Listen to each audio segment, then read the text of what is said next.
Well, have you all settled and happy with what happened on Tuesday? No. Full of hope and wonderment, a most stunning event. Here today for a repeat performance is the distinguished, eminent, and highly respected David Rubin, the host of WNYC's, how did I get NYC? WCNY, legendary renowned Ivory Tower. Dean Rubin and the notable panel will tell and share with you just what happened, why, what ensued, and will ensue.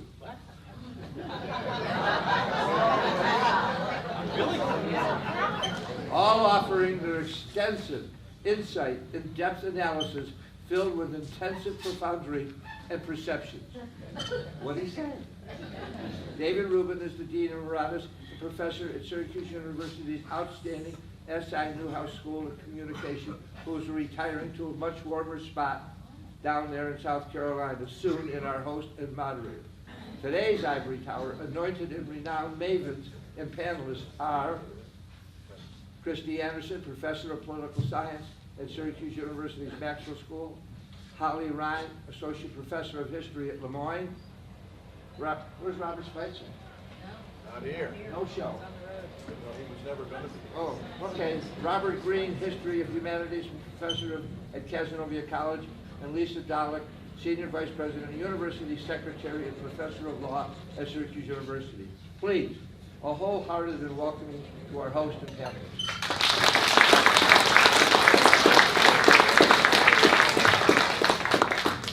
We're going without mics. No.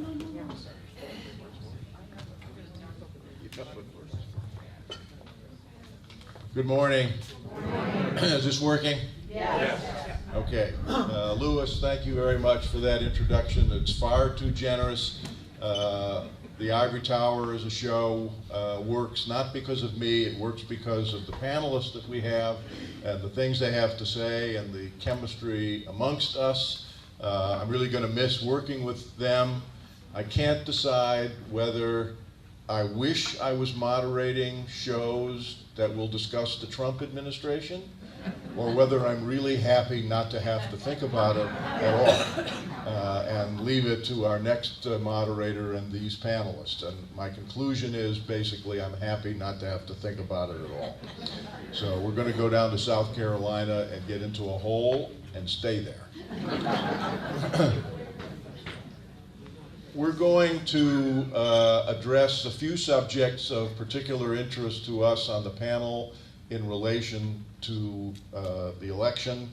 We will start, as Louis suggests, with what each of us thought this election was really about, and therefore why it ended up the way it did.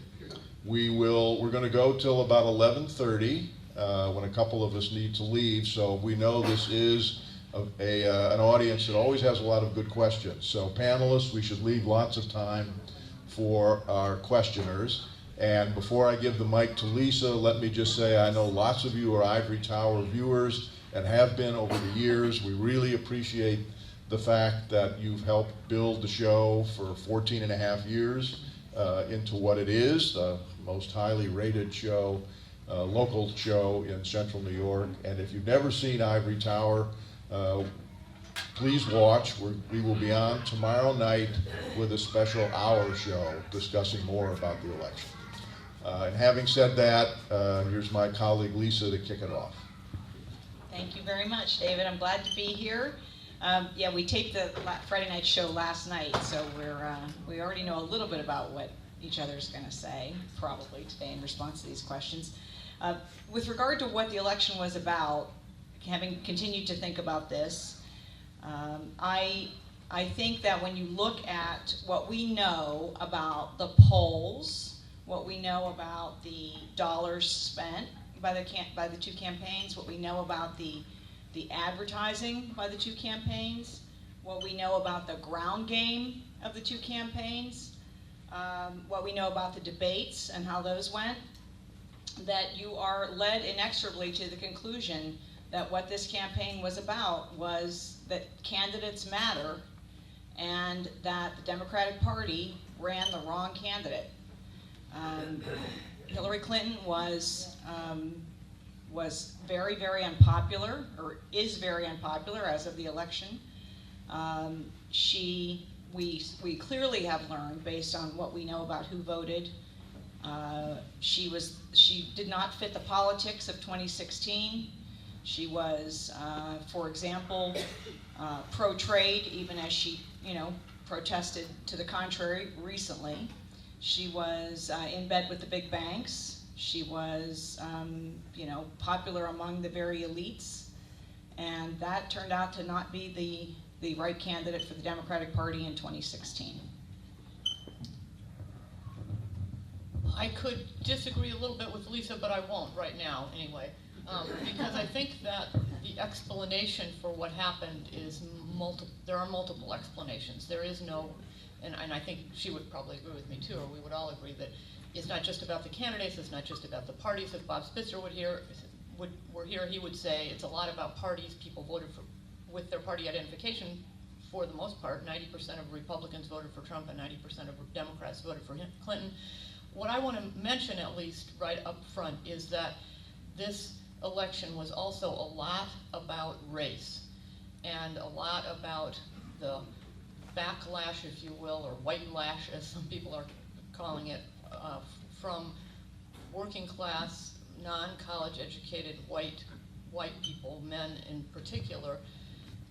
And it's hard to, we can look at the data and say that, just making assumptions about those people. I found some interesting exit polling data which kind of supports this claim. So one of the questions that was asked in exit polls was how it had to do with the national debate over justice for all communities, particularly the Black Lives Matter movement and so on. So people were asked whether they think, generally speaking, the American law enforcement justice system treats all people fairly, or whether there's a problem with treating the black community fairly. And of white people who say that justice system treats everybody fairly, right? Everybody's treated fairly. 80% of those people voted for Trump. The white people who said that there was a problem, they worried that the justice system treated black Americans less fairly or differently, 65% of those people voted for Clinton. There are other suggestions that the antipathy, for example, to Obamacare among these same groups is in part because they think that by expanding Medicaid and providing subsidies, that helps African Americans disproportionately. And they resent this. These attitudes are referred to by political scientists as not racism, but racial resentment, which I think is very interesting.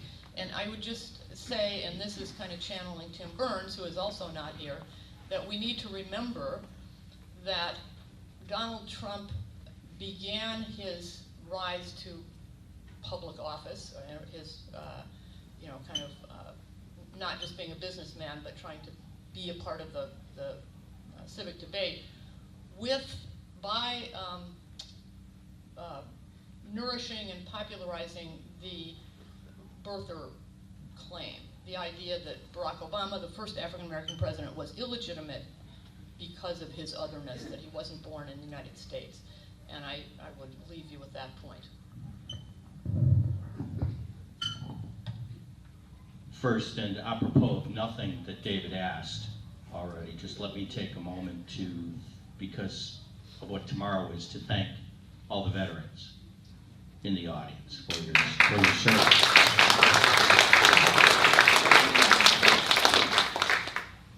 And now that I've earned your affection by that comment, I just finished a book on the presidential election of 1952. Eisenhower, Stevenson, Nixon, Sparkman. In the beginning of the book, and by the way, it will be out in time for summer reading, so I commend it to you highly.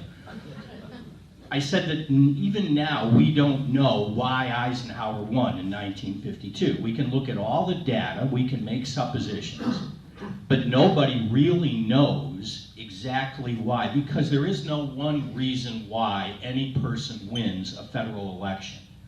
When it's so big, you know that constitutionally we have 50 separate elections. And we have 50 elections that go on simultaneously and are added up into the aggregate of the presidential election. We'd have to look at why a person won in Arizona. The point is that David's question and what he's asking us to do instantly within 72 hours of the election is a very difficult task. And we've each taken, and Holly will take in a moment, one theme that we want to talk about. You have to put them all together and then come back and ask us in 20 years why Donald Trump won. I want to talk about strategy. Donald Trump looked at the 2012 election. Am I getting this right? Romney. That was 4 years ago, thank you. Time flies when you have children. And he looked at where Romney underperformed. Romney underperformed with white, undereducated, unemployed males. The Republican Party was disappointed in their performance there and surprised at Barack Obama's overperformance in that area. What's called the blue wall, the states that have gone for I don't know how many years Democratic. The blue wall consists of Pennsylvania, Michigan, and Wisconsin, and Ohio. It's also known as part of the Rust Belt. That's where Hillary Clinton lost the election. She lost, if she had won Pennsylvania, or if she had won either, I think two, if my numbers are correct, Wisconsin and Michigan, she would have been elected.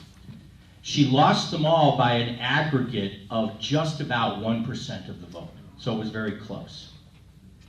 What Trump did was he, at least from my point of view, is he tailored his rhetoric to those white, undereducated men sitting with a beer in their hand in a trailer in Erie, Pennsylvania. And they came out and voted for Donald Trump in droves. He tailored his sexist, racist, misogynistic rhetoric to those men. And every time that the Clinton campaign half-heartedly, because I share Lisa's point of view, Hillary Clinton was not a good candidate. She let the blue wall get away. She did not campaign there as much as she should have. That was a story in the Times this morning.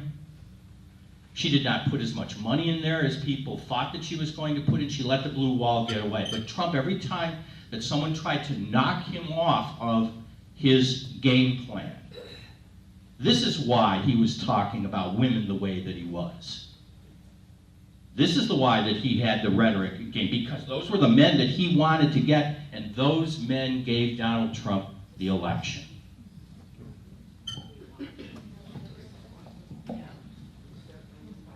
Yeah, I really do wish I had, 20 years before I gave this talk, and I realize it's going to be about 21 years before, 21 years when I give my last class in American history, and dealing with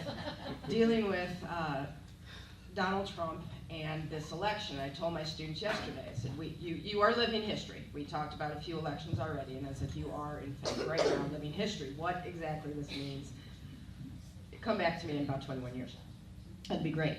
But one of the things I want to talk about a little bit, dealing with Christy and this issue of race. I mean, this is one of the things I talk to my students about, is we look at the arc of history and American history, and who gets to be part of this American experiment, right? Who gets to be part of when you start with 1776 and the Declaration of Independence, and who gets to be part. And it's a very slow moving story as far as how people besides white men kind of get included in this. And you see the movements forward and the movements back and the like. We are a very conservative country as far as bringing African Americans in, bringing women in, bringing people of color in. And so I'm looking at this and really trying to figure out a few things, particularly when we look at kind of this rise of white nationalism as something very vocal, we see this, of course, after civil rights, 1960s, the silent majority, kind of this backlash to the civil rights movement. And one of the things I'm really trying to figure out is the role of white women in this election, which most white women, all white women, voted for Donald Trump, right? So this was supposed to be the great feminist moment in many ways, the breaking of the glass ceiling. You talk about Hillary Clinton as a candidate, yet Hillary Clinton still at the same time, as far as this moment for women, she's been in the public eye for most of my lifetime, vetted, and she's been under a microscope. And one of my students was like, well, they just haven't found it yet. They're going to get Hillary yet. And I think this becomes the problem with Hillary Clinton, and so many other white women were actually willing to go along with this, the connection with white nationalism, because women of color overwhelmingly went with Clinton. Where white women, particularly, we talk about the education issue, white women without a college degree overwhelmingly went with Trump. Many married to those white men as well. So, I mean, these are, so when people start talking about it, also the issue of change, right? Oh, I just wanted to change, and Hillary Clinton represented more of the same, so we're going to go with Trump for change. But at the same time, well, what kind of change are they looking for? Because we've been experiencing change with the acceptance of, one of the things that I see as a silver lining coming out of this election is, well, it's a small silver lining. The number of women of color in the Senate quadrupled on Tuesday, went from 1 to 4. So at least this is. Somebody clapped. Yay, okay. This is a good thing. This is a good thing for some. So it's what, so this is an election about change. Well, for some it's an election about change. Maybe, okay, we don't want more of the same. Donald Trump is different. Well, we can't deny that. But a lot of the change that people were seeing, change of diversification, diversifying the country, more people in power, marriage equality, this is a change they weren't quite ready for as well. And that gets expressed in the rise, I think, of this kind of white nationalist, racial, what's the term? Not racism, but racial resentment. This becomes one of, I think, one of the big stories that we're going to have to look at. And in 21 years, if you want to sign up, come to my class. Maybe I'll have it figured out by then. Yeah, just real briefly, I think Holly's made a lot of good points. That Trump voters, and it's easy to simplify up here, but Trump voters wanted change in 2 ways. They wanted change back to when America was great, and back to when America was great really does mean when America, among other things, was much less diverse. When as I heard some African-American person interviewed on NPR the other day, back when white people controlled almost everything, that changed. But they also wanted a change. They were sick of obstructionism and the government seeming to be controlled by moneyed interests and not doing anything. So that kind of change. And here came Trump, who is a completely different person, who was not a politician. And I think we underestimate, we who study politics and politicians particularly, how important that was to people, that he wasn't a politician. And his not being a politician, his being a businessman, also I think sort of allowed him to have a different set of standards applied to him. I mean, it's amazed me that the emails have been held up as equivalent to all of the things Trump has done. The lawsuits against the university, the stiffing the contractors, the bankruptcies, the this and that. But I think business people are held to, and men are held to lower standards than women in terms of honesty and corruption. Business people are held to lower standards than politicians in those regards too. So I think all of those things, change, standards, and you know, the difference between politicians and non-politicians play into this. I disagree with you in your characterization of Trump as not a politician. Donald Trump has not run for or been elected to elective office. But unless you can traverse the minefields, the shark-infested waters of politics, you don't get elected president of the United States. He's a politician as an adjective, not necessarily as a noun. And I think that's important, because one of the things I want to talk about later, I've asked David to talk about, is how Trump might govern. And I have some thoughts on that. But I want to take, with Holly's comments in mind, I just want to briefly take it back to this blue wall thing and remind people, first of all, these people who voted for Donald Trump, these men, the vast majority of them are on Obamacare.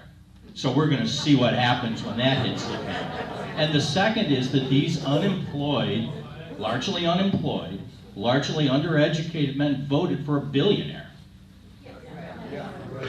And we talked about this at some length on the show that you'll see on Friday, but one of the keys, what's going to happen after a year or so when Trump can't deal or won't deal with Ryan, and suddenly I think there's going to be buyer's remorse.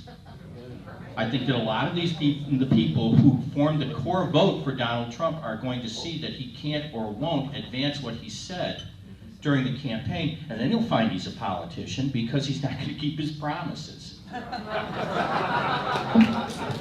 But actually, I was reading that most of these white men who were voted are not unemployed. They're actually, I think the average income is about $70-some thousand. So this idea that it's economic resentment of being outside of economic opportunities, I mean, really doesn't hold forth.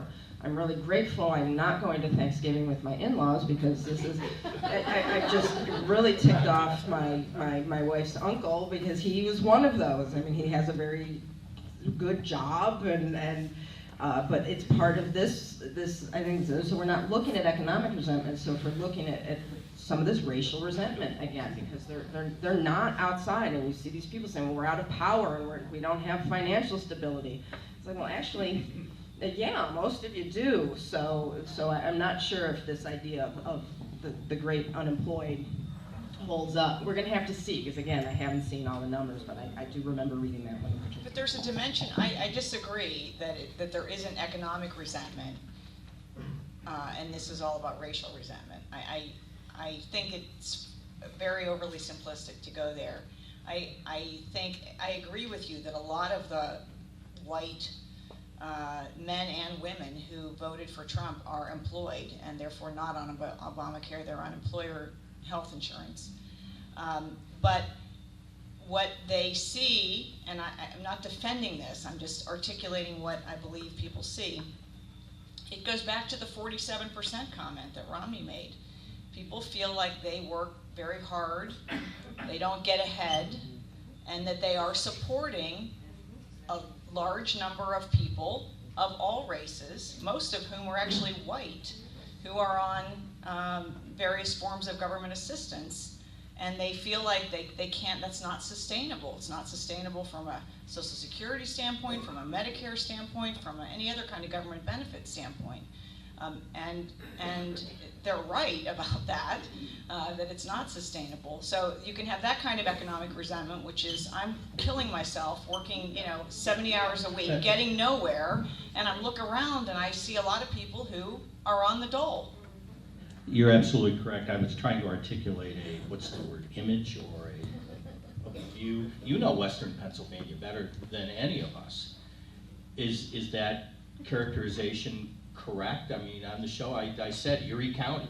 I mean, that's where the whole thing started falling apart. Do you agree with that blue wall concept that we've been talking about? I just think to focus on just those states is, I understand the Electoral College, and I understand that were it not for those states, it would not have come out the way it did.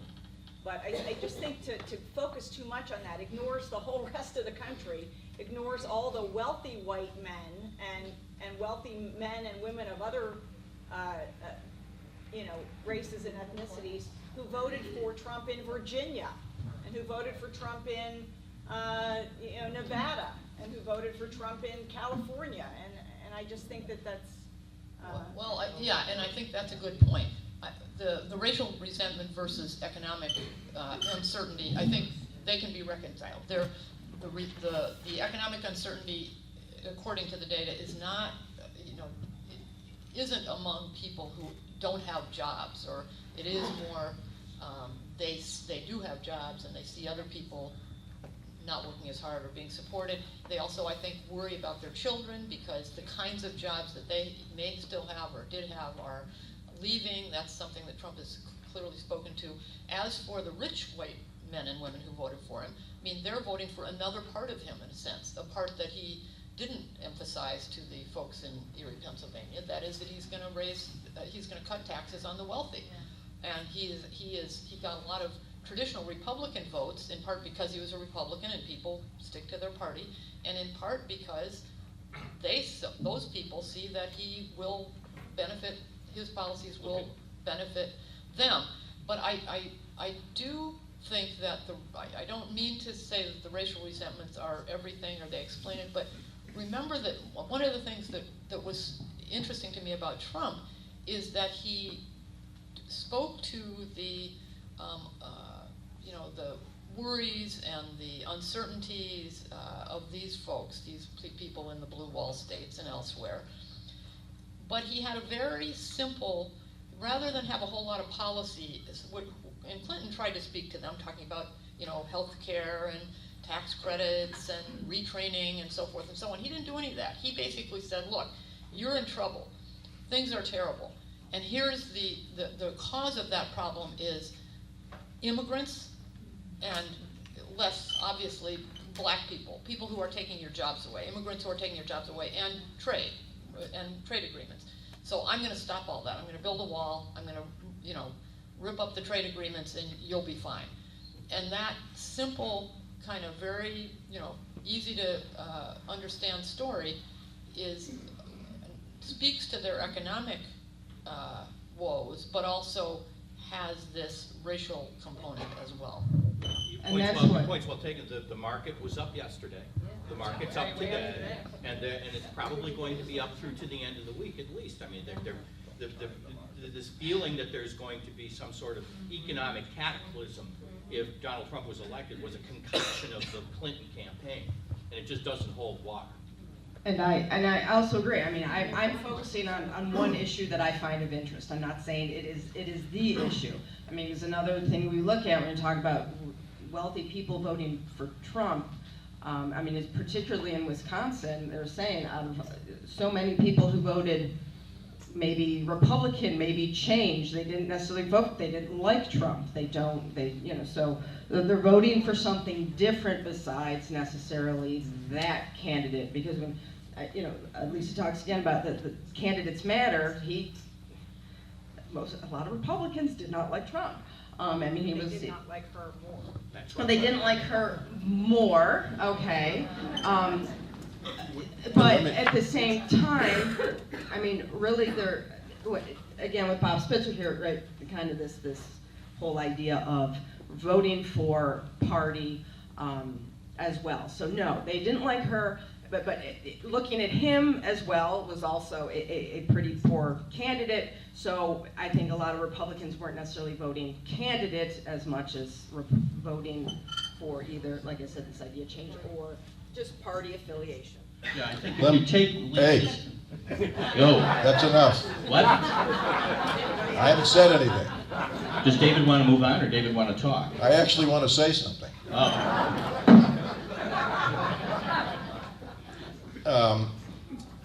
I didn't think that Hillary Clinton was in any trouble until the day before the election, when I was in an elevator at the Newhouse School with a African-American woman, probably 19 or 20, eligible to vote.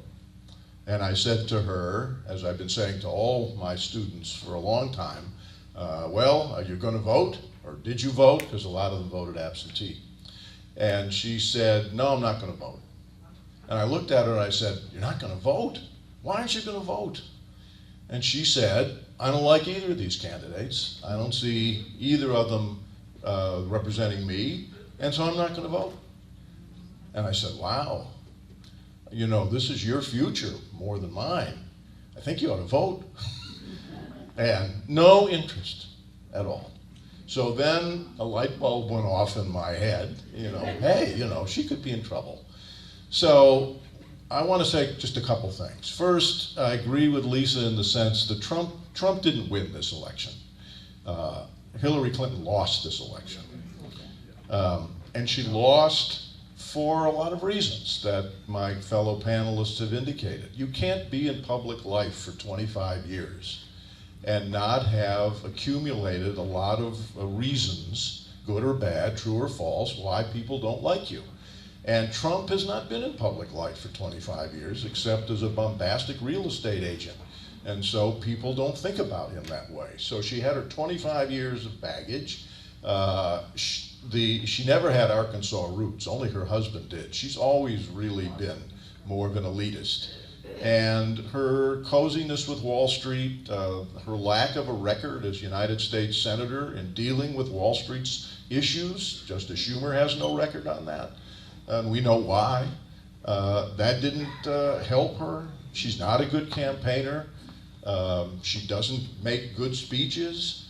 She's not comfortable in large groups. I've seen her in groups and I've met her individually. She's great individually. She's terrible in groups. But if you're going to run for president, you've got to be good in groups. And she had no vision. You think about what, you know, why would you elect Hillary Clinton? Bring us together, lift us up, better to, you know, these kind of 140 character tweets don't do it. Trump had a vision. I didn't care for it, but he had one. And you couldn't possibly have put she had no vision. But I want to turn to the emails because there's no doubt that hurt her. She knows it hurt her. She never should have had this private server.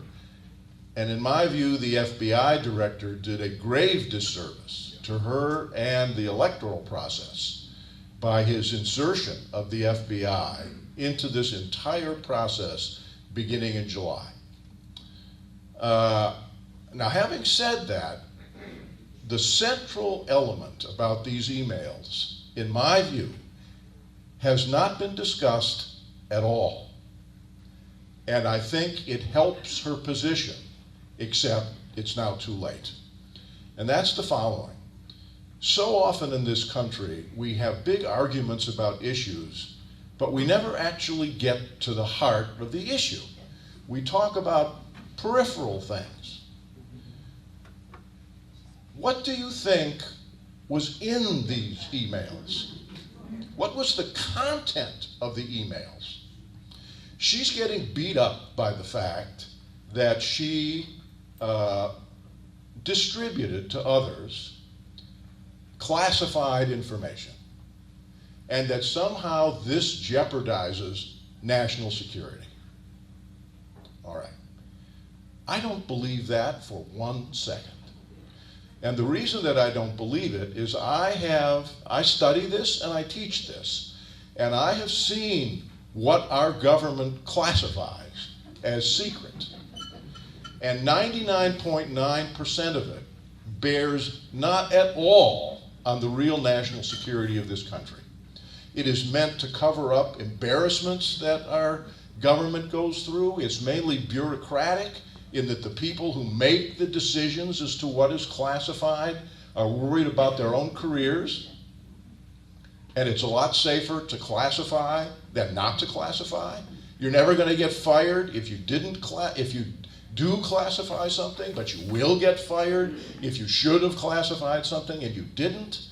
So, furthermore, there's a long history of presidents and secretaries of state declassify information on the spot if there's any reason that they want to do it, which would mainly be political.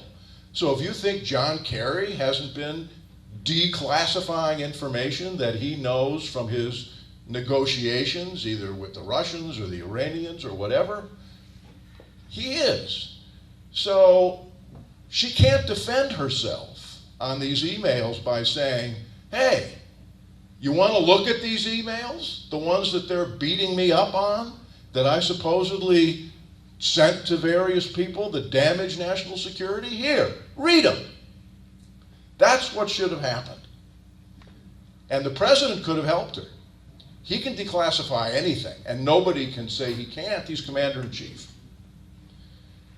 And we could have put it out there. And I'm guaranteeing you, people would have looked at this stuff, and they would have said, that's it? That's the content that we are battling about on her emails for the last year? That's the issue that you're going to sink her on? And I never saw this discussed. I never saw the press try to demand to declassify this stuff. I never saw the president come to her aid to declassify this. To her credit, she couldn't do it. Because if she had said, well, I'll declassify that stuff, I'm going to release this stuff now, it would have been viewed as completely self-serving. And she would have been beaten up by saying, see, she can't be trusted because she's revealing our secrets. There are no secrets. That's not quite true. There are a few secrets. We have a nuclear targeting strategy. That's a secret. We have names of CIA agents in the field. We don't want them jeopardized. That's a secret. Beyond that, I think it's mostly bull. And that basically the government doesn't want us to know what it's doing. And so it uses classification. And this, it sunk her. And that's the email issue that nobody's talked about and that she couldn't talk about, and where the president, the press, and everybody else let her down. David, you articulate what some of us would call the he should have released the tapes argument very well from 1974. I've been dying to ask you a question, and I think it's germane to this conversation. Do you think that if Comey doesn't release the second batch, 8 days before the election, the last release, Clinton wins? No. Me either. No, I don't. I'm angry at Comey because I think the FBI has no business under the Hatch Act, and given the history of the FBI and J. Edgar Hoover and his insertion of the agency into politics, and given, I'd like to hear what Lisa as a lawyer says, given the power of the FBI, the investigative power, the mischief that a rogue FBI can do to everybody sitting in this room, the fact that the FBI director thinks that he has the moral authority and the legal authority to insert himself this way in our election is exceedingly distressing to me. And so I blame him just for that. I do not think in the end she would have won for all of the reasons that we have been articulating. The whole thing is very complicated. Had Loretta Lynch not turned over to him the decision, that would have made a difference, because then he wouldn't have been out there in the first place.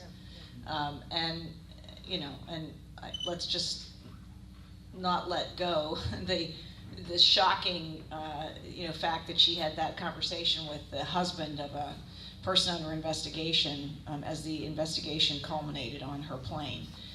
So unfortunately, as I said to my class on Monday, and I don't even teach in this area of history and political science, so it was unrelated, but we were talking about discovery and discovery of emails and how quickly you can get through a batch of emails and things like that. And I said, unfortunately, we learned some things both about the Attorney General and the head of the FBI in this round that wasn't very appealing. But anyway, so that he would never have been out there giving his 2 cents in the first place back in July or whenever that was, which would have meant he would have not gone before Congress and been required to testify, and he would not have made the promise to Congress that he would update them. Having made that promise that he would update them, and then having learned the day before he came out 10 days ago that there were these other emails that his staff did not tell him about for 3 or 4 weeks before that day, that was another problem. Then when he came out and he said what he said, I can understand from 2 aspects his coming out at that point under all those circumstances. One is that he did make a promise to Congress that he would update the Congress. And the second one, so I don't know how he could not have said something to Congress. The second thing is that, you know, he did not know at that moment what was in those emails. And had he kept his mouth shut and she gets elected and then it turns out there is something in those emails, that puts him in a very difficult situation. I think the letter he wrote to Congress could have been worded very differently than it was, so that was a mistake. So those are my thoughts on it. I am a little more sympathetic to him than I think many people are. I don't like to see the FBI involved in politics any more than anybody does, and I certainly have great concern about the power of government in general and the FBI in particular in the way they can, you know, ruin innocent people's lives. So I've got those concerns, but I'm more sympathetic to him. And again, I think we have to be careful not to oversimplify exactly what went on here that led to him being in the position that he was in. Any of you want to comment on my email theory, or you all buy it?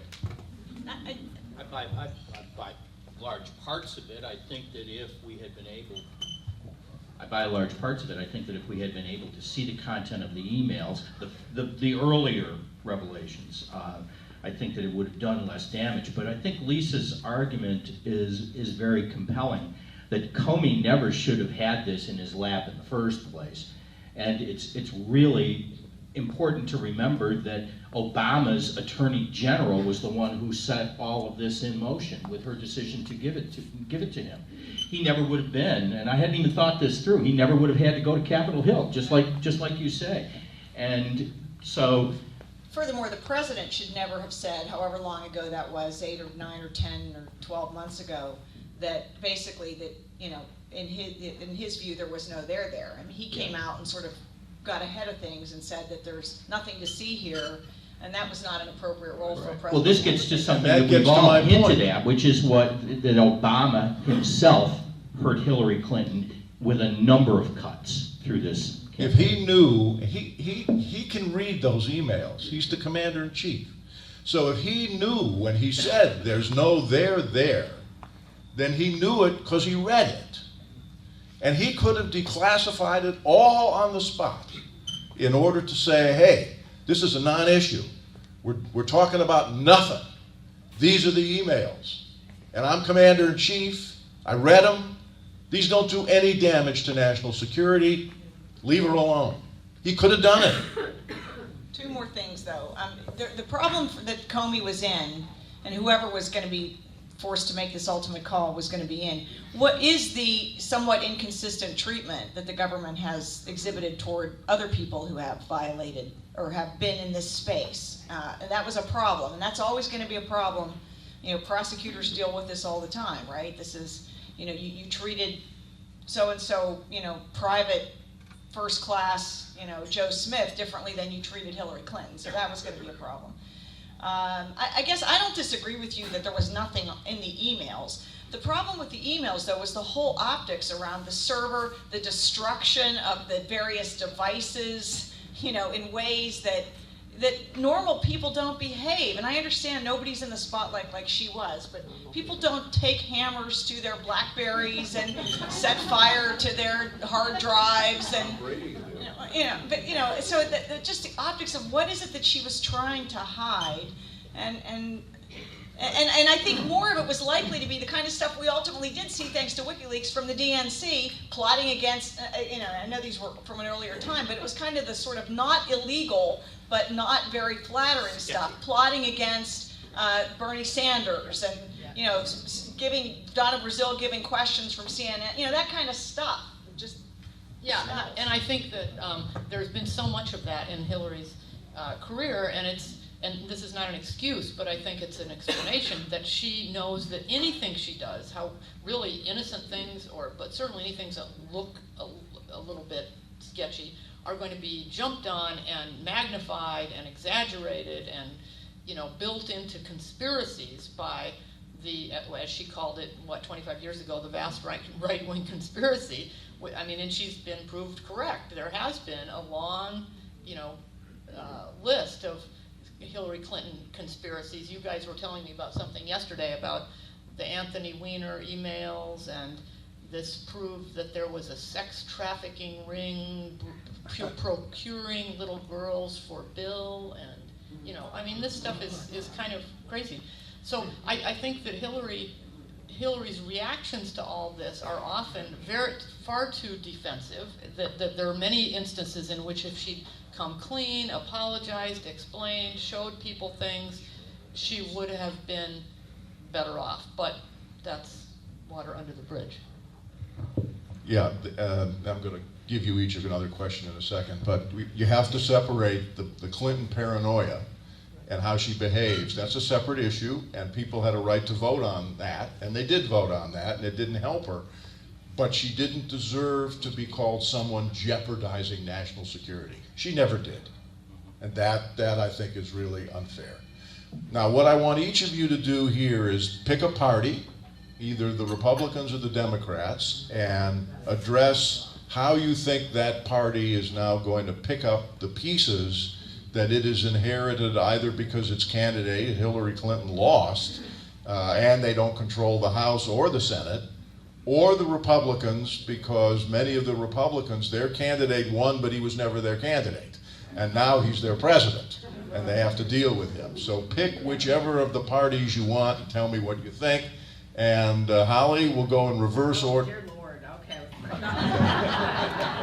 thought I was going to have some time here. All right, thanks for that, David. All right, I'm gonna pick the Democrats. And actually, when he was saying that, one of the things, I'm an avid Simpsons fan, and they do great election shows as well, and one of them involved meetings of the Republicans and the Democrats, and the Democratic Party's like, you know, what are we going to do? We're going to screw it up. Why? Because that's what we do. You know, so this is the thing. How will the Democrats? We screw it up. This is what we do. What I would like to see. So David talks about the young woman he was in the elevator with. The Democrats have a youth problem at this point in time.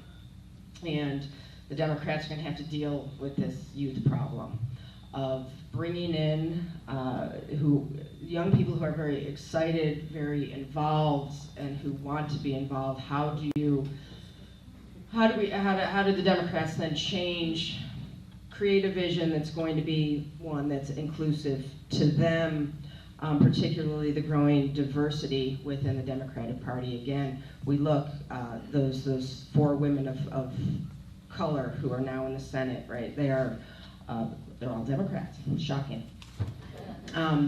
So the Democrats have a millennial problem, and this is going to be it. We're going to have to look for completely, I think, new leadership. Hillary Clinton's no longer, right? She's out. She's not the leader. This is, for the future, a good thing. She's not likable. She has this issue. Who is going to be the leader? This is one of the things that kept me awake last night. I don't know. Maybe looking at a Cory Booker coming out of New Jersey, I think, might be the person to kind of unite. I would like to see more women of color becoming a larger voice in that. But my goal now is that The Simpsons will never be able to do another show that it says, we're the Democrats, what are we going to do? We're going to screw it up. Why? Because that's what we do. But we're going to look at the millennial problem, and I think we're going to see actually the rise of Cory Booker coming out here very quickly. I'll take the Republicans. We use the term divided government to describe and to identify when the party in power in the executive office is distinct from the party in power on Capitol Hill. And I think that we've been a little bit too glib in saying that there's no divided government now because there's a majority of Republicans on Capitol Hill and a Republican president-elect. The Speaker of the House detests the president-elect. And in terms of David's specific question about governance and pulling the Republican Party together, there is a wing of the Republican Party on Capitol Hill, several of whom were reelected, who did not support Donald Trump. Just take a look at how John Katko, here in our area, danced around the issue of Donald Trump. He's got people up on Capitol Hill who may very well oppose his agenda. So I think for the Republicans to come together, they have splintered in this, I say, divided government in quotes. Someone has to give. And I think it will be interesting to see who gives first. Whether Donald Trump becomes Ronald Reagan or the Speaker of the House becomes Tip O'Neill. One of the two of them has to work together for the agenda like Reagan and O'Neill did. I have a feeling that the person who is going to give, and this is not a popular point of view right now, but I have a feeling that the person who's going to give is President Trump, because I do not think that he is as well schooled in how not to give as a politician as some other people might be. Who's going to get invited to the first drink on the Truman balcony? Who's going to invite who? Who's going to talk? And I think that is critically important. Is it going to be the Speaker's party or is it going to be the President's party? And this is nothing new. I mean, we've seen splits like this. Remember how Obama started out his administration. We've seen splits like this historically. And who breaks down first and says, come on over for a drink, come on over for a talk, to repair the party? That's what's going to set the wheels spinning for the off-year election that's coming up in 2 years. So. Excuse me. Is it time to address how the pundits screwed this thing up? Yeah, we'll get to that. We'll get to that. Oh, okay. You're talking about us, right? No, I'm talking about the press, the media, the pollers. Well, I'm going to talk about the Democrats. I disagree with Holly. I think the Democrats don't really have a millennial problem. In fact, millennials voted very strongly for Clinton. I saw a map this morning that said if just millennials had voted, how much of it would be blue? Lots of it. They didn't turn out, and that's David's person in the elevator. That's the issue. They weren't enthused enough, and that may get back to the candidate issue. But yesterday morning, my 28-year-old son, who lives in Boulder, Colorado, called me in tears. He was inconsolable. He was so upset. He had been a big Bernie Sanders supporter, but switched his loyalty to Clinton. And what he and his cohorts, he also spent, I have to say, several months occupying Wall Street back in 2011, and so using him as a kind of touchstone. I mean, what these kids care about is inequality, is climate change, is diversity, is Black Lives Matter and fairness and treatment for everybody. And I think the Democratic Party is in many ways poised to capture that. Look at what Bernie Sanders did, and it's not just, they need leaders who can articulate this. Sanders is one, Elizabeth Warren is definitely one. I agree Cory Booker is terrific. I don't know how many of you have run across or heard speak Svante Muric, the mayor of Ithaca. If you haven't gotten a chance, he is fabulous. He could be president someday. He's a biracial, about 28-year-old. He's got a wonderful message. And so I think the Democrats need to, maybe I'm being too optimistic, but I think they do have, they are going with the demographic curve. I mean, they have, the Hispanic turnout this year wasn't enough, obviously, but the Hispanics, Asian Americans, African Americans are supportive of the Democrats, or inclined to be supportive of the Democrats, as are young people. So I think that the Democrats need to buckle down and figure out ways to create good candidates to attract those people. I don't know how the Republican Party fixes itself. I don't know that I'm not a big, if Tim Burns were here, he'd be talking about how important parties are. I don't share that view, so I don't care that much about how the Republicans fix themselves. I do think it's, what the Republicans have to worry about, of course, is that there is no divided government, and so with the limited exception of the Senate Democrats' power to filibuster, you know, the Republicans own everything now, right? So, right, and so they should be. So that's what I hope they worry about, starting, you know, right now. I did think the discussion on Morning Joe this morning was quite interesting about the different likely style we'll see from Donald Trump. And this goes to what Bob Green was saying. Style we'll see from Donald Trump versus Barack Obama in terms of, you know, sort of getting to know, spending time with, mixing it up with, doing deals with the people on the Hill, which the president didn't do any of that. So, and I think that was one of Barack Obama's, you know, significant limitations in terms of his presidency and his legacy. So, you know, they were talking about how Trump loves above all the art of the deal and doing deals, and obviously he has a long relationship with Chuck Schumer, and so I think it's going to be very interesting just in terms of watching presidential styles. Let's do this, panelists. Let me address Louis and say something about the media. And if you want to respond to what I say, please do, and then we'll open it to questions. How's that? It's already fashionable to bash the media. Louis is doing it for their performance. And in fact, the media are beating themselves up this morning already. You know, what did we miss? Where did we go wrong? Why didn't we know what was going to happen? And they're doing this right at the moment. They're already starting a whole new round of mistakes. That is talking about already what they expect Trump is going to do and what this administration would do and so on. To me, the only thing they should be looking at this point is who he's going to appoint around him.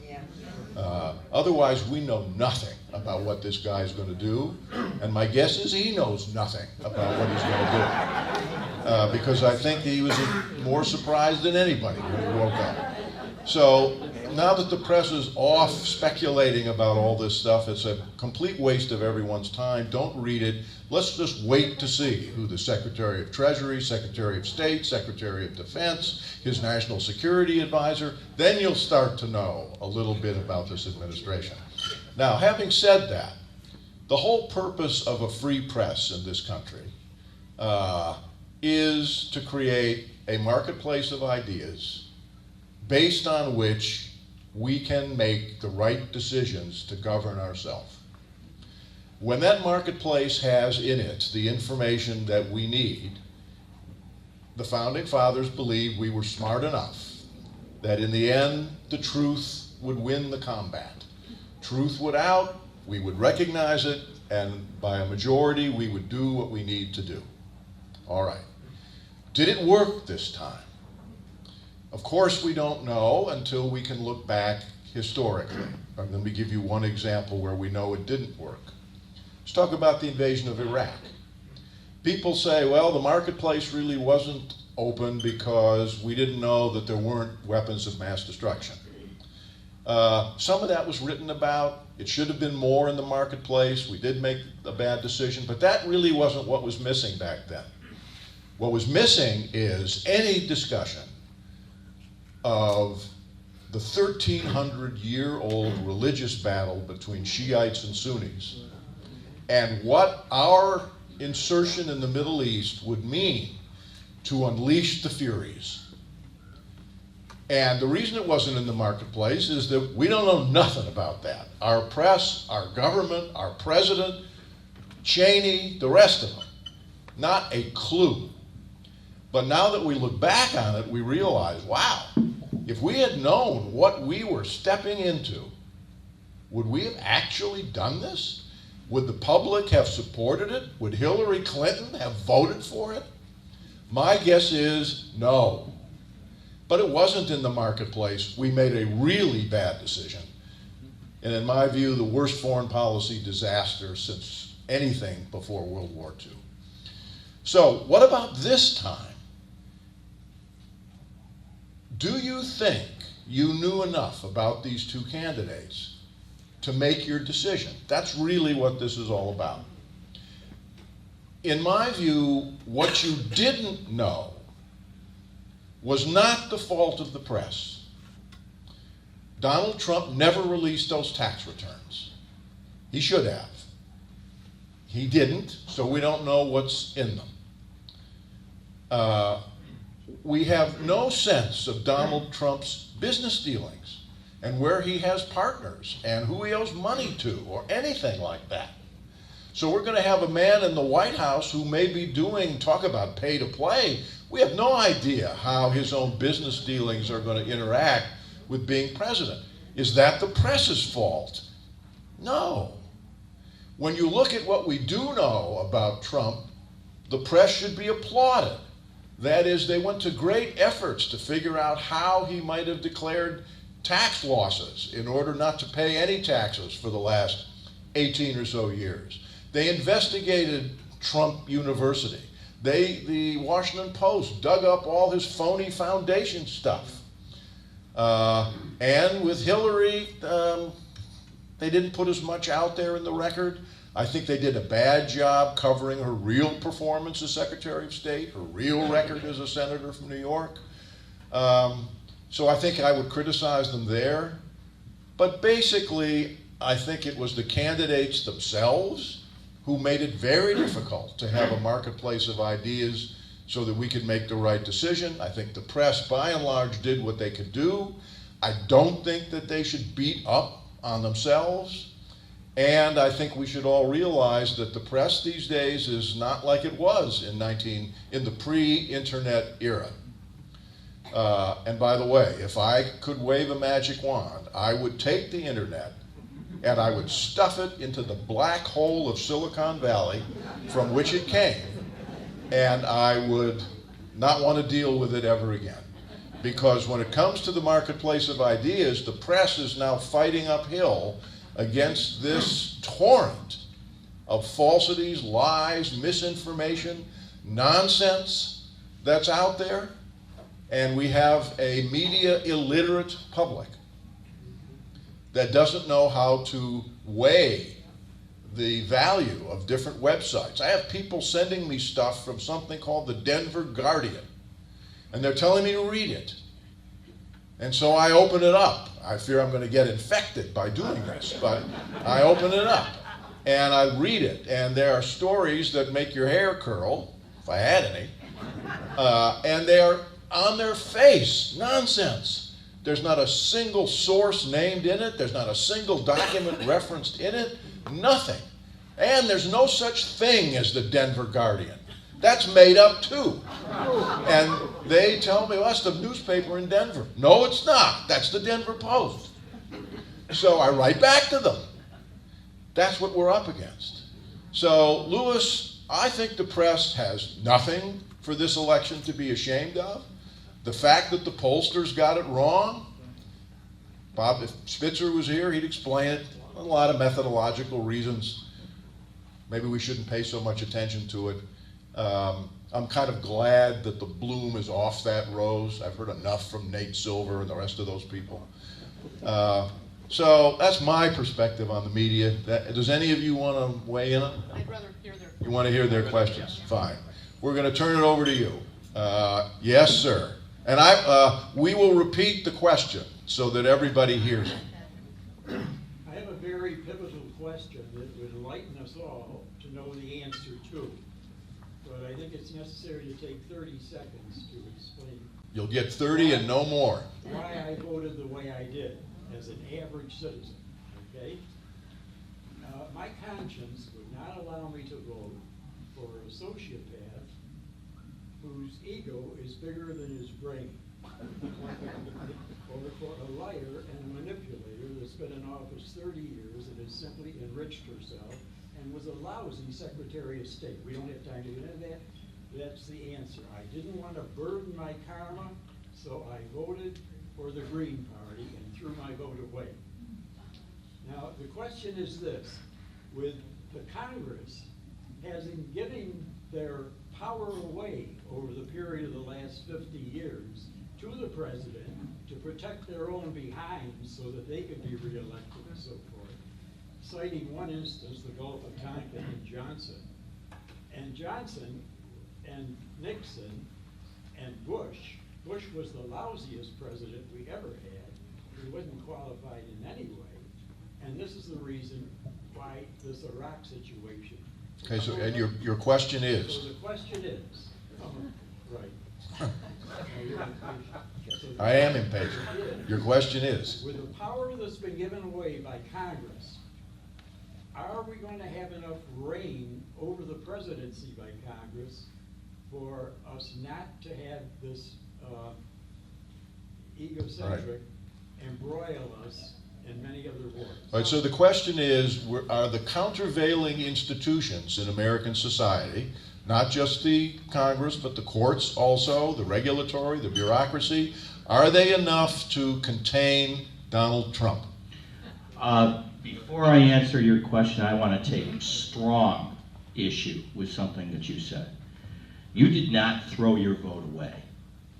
You voted your conscience. This nonsense about I've got to vote for one of the two major party candidates because one of them is going to win is just garbage. You voted your conscience, you voted for the Green Party. I couldn't do that. That's not who I voted for, but you didn't throw your vote away. And the answer to your question is no, there's nothing that can be done.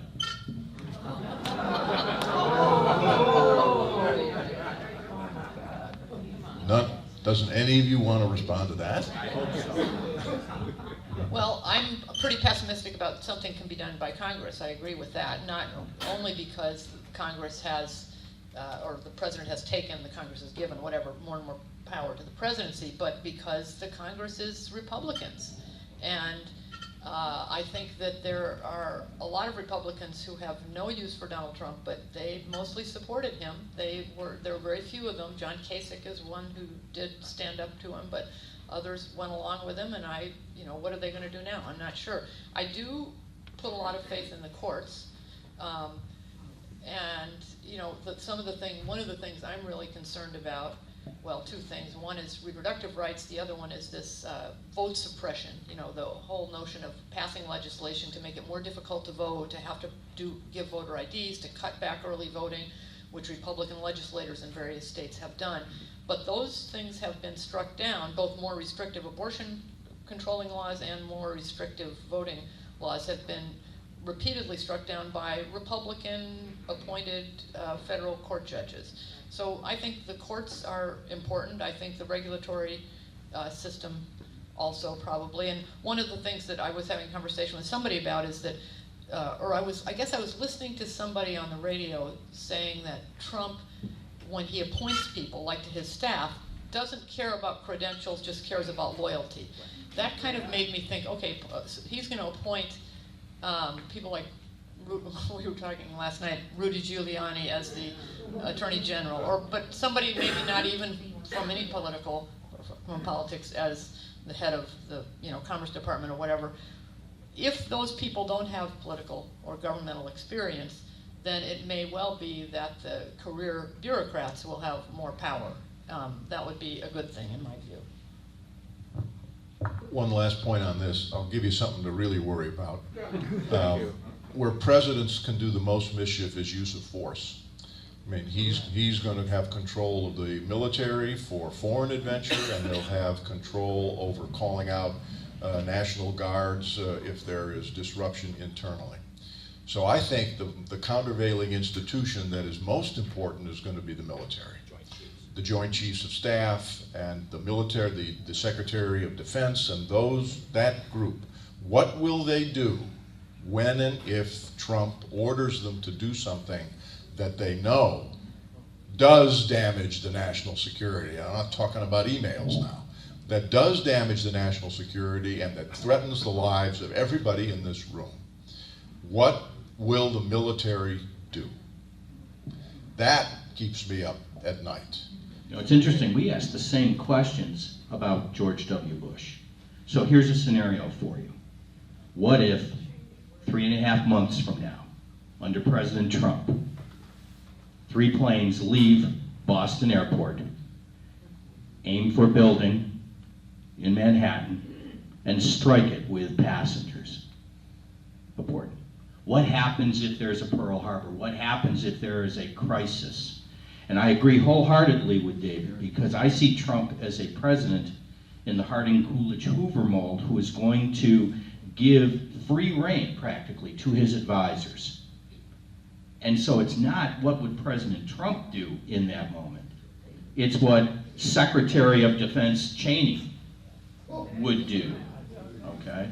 So we have to look, as David says, not concentrate so much on what would Trump do, but what would his advisors do. And that's really the way the presidency works. Yes? I'm so glad I showed up today because I have so many thoughts just listening to all this. All right, one question though, so we can get rolling. Go ahead. I'm wondering what's going to happen to Social Security,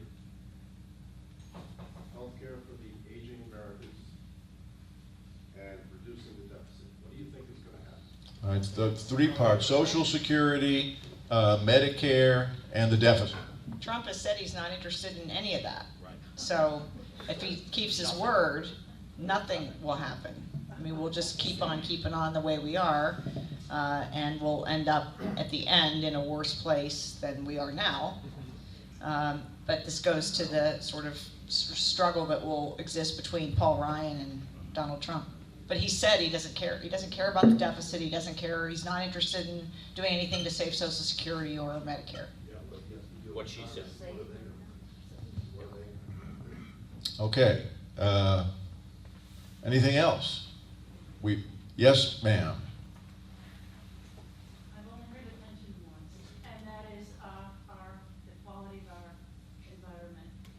And my daughter's an historian, and she's been keeping me informed on the Dakota pipeline. And her stuff, though it comes across Facebook, is all documented. I know that Trump is an owner of that out of Texas. I know that we're also planning, there's also a request to do a pipeline on the Hudson, the Pilgrim Pipeline. What is going to happen to our environment? I think that what we've been talking about, I actually think this, what we've been talking about is a red herring, and that this is a great opportunity for the growth of these pipelines and oil being a moneymaker for our president. Yeah, this is one Why of. was there a blackout on all this in the media? The information I've gotten has been mainly until the last week or so from my daughter's research. Thank you. Actually, Dakota Access Pipeline, the media's covered, I think. Not as much as I would like, but as far as what else was going on, there has been a bit of mainstream media coverage. But the concern of the environment, and I think right now, there was probably many more tears at the campsites of the Dakota Access Pipeline resistance than anywhere else when Trump got elected. Because one of the things that he did say was that things like Keystone, Dakota, all of that goes in. That's one of his focuses, is that we need, because you're talking about producing jobs, which it doesn't necessarily really do, or not permanent jobs, but then you look at also, so I think the environment is in deep danger. He wants to do the oil pipelines, but of course it's not viable anymore. Also, when you have natural gas prices going down, but he is looking at expanding fracking. He's looking at expanding oil pipelines. He's looking at, and I think this was already done, he's got a climate denier, kind of his Environmental Protection Agency transition team. I think we're looking at the decline of public lands that will be given over for oil exploration, will be given over to ranchers. So what we saw, the Bundy brothers out in Oregon were also, they're going to be emboldened. And so yes, I think this is one of the biggest dangers and one of the biggest problems in not being in the debate and not being out front in this discussion, so in the overall election. So I share your concerns with this, and I fear what's going to happen in the future as far as the environment and how we're not going to be able to come back on it. And why we didn't hear more about this, there's two, I would blame two. Number one, the debate moderators which is where you would have had your biggest audience to hear about these things, they never asked these questions of the candidates. So I would blame all of the journalists who moderated the debates.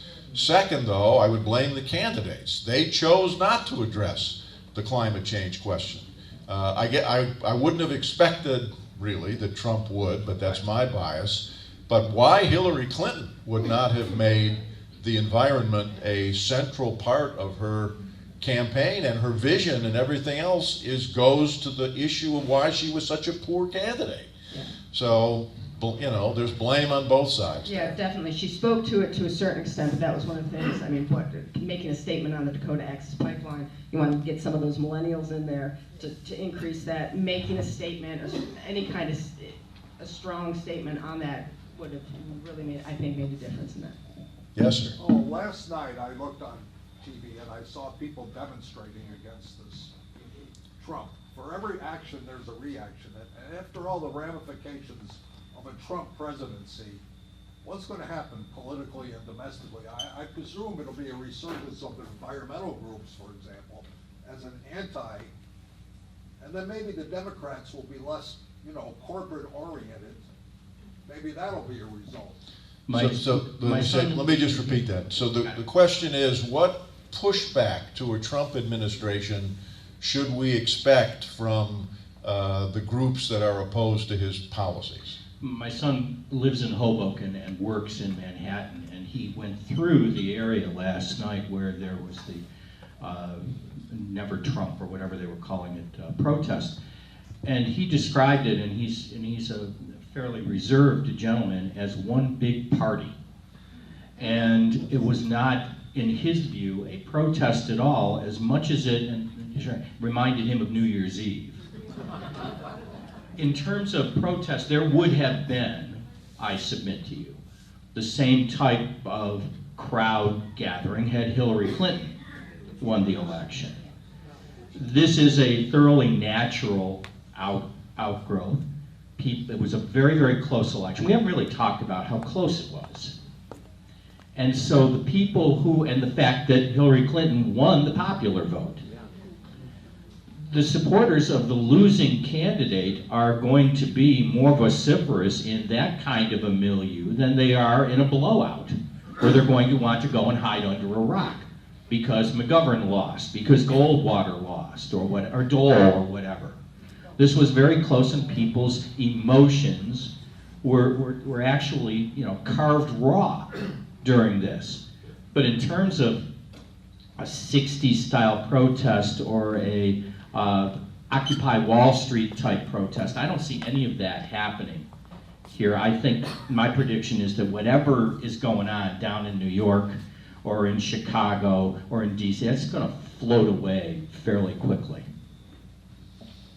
I would say, though, there are certain groups that will really get energized. The American Civil Liberties Union will organize around this. There'll be a lot of fundraising, and they will be in the courts to oppose some of the things Trump may try to do. I think you're right that environmental groups are going to organize. So it is true, in these periods, the opposition has an opportunity, and they'd be idiots not to take it. Yeah. This last election was to some extent about the Second Amendment. I'm concerned going forward about the First Amendment, freedom of speech. You've elected a person who has enemy lists like Richard Nixon. What do you think is going to happen with someone who has bashed the press, the mainstream media? What's the future for freedom of speech and opposition? Yeah, I mean, David really is our First Amendment expert, but so I want to hear what he says. I mean, I do think we can't lose sight of there are checks, and the courts are a huge check. And even, I believe, well, we'll have to see about the Trump-appointed Supreme Court, but you know, I have a lot of faith in the courts, and you know, as Christie's talked about how recently even Republican judges have been striking down these voter suppression laws and things like that. So, and you know, and I also believe, and boy, that you know, for me to be saying this, we must be in a tough spot. I have faith in the Congress. I mean, there are limits to what the president can do, and thank heavens for that. Hi. this is actually the subject of what will be my last column for the Post-Standard, which will be, assuming they take it, it'll be in the print paper a week from Sunday and online before that. So let me just say a couple things. In one aspect, I think Trump will be good in that presidents have not wanted to hold regular press conferences for a long time. And if Hillary Clinton had been elected, you would have never seen her at a press conference. Trump, I think, is going to love it. And there'll be lots of press conferences. He'll be out there all the time. And that's good. And more power to him. What worries me is that he will double down on Obama's efforts to curb leakers within the government on national security grounds, so that people who are whistleblowers are going to be under enormous pressure. That will limit the kind of news that will go to journalists. Worse, even though the Eric Holder Justice Department backed off from using subpoenas served to journalists to get them to reveal sources, or subpoenaing their travel records, their phone records, their credit card records in order to get at information. There was a huge outcry about that. Holder backed off, put in different rules about this at the Justice Department. I think those are going to be undone. I think that a Trump Justice Department will view journalists as fair game in gathering information. I think they will have no difficulty sending journalists to jail who refuse to respond to those subpoenas. At the moment, journalists have no protection at the federal level for that sort of behavior. So that worries me. And last, we have never prosecuted a journalist or a journalistic organization in this country ever under the Espionage Act for having published information supposedly of value to the enemy, because we haven't ever interpreted the Espionage Act as aimed at domestic publication in the news media of such information. We have never done it. Would I be surprised if the Trump administration broke that rule? I would not.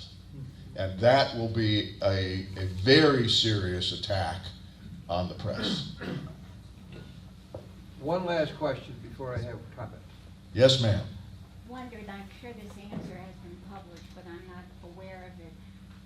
Statistically, numerically, what was the voter turnout as compared to previous presidential elections? The question was what was the voter turnout this time versus previous elections? We don't really know yet because votes are still being counted.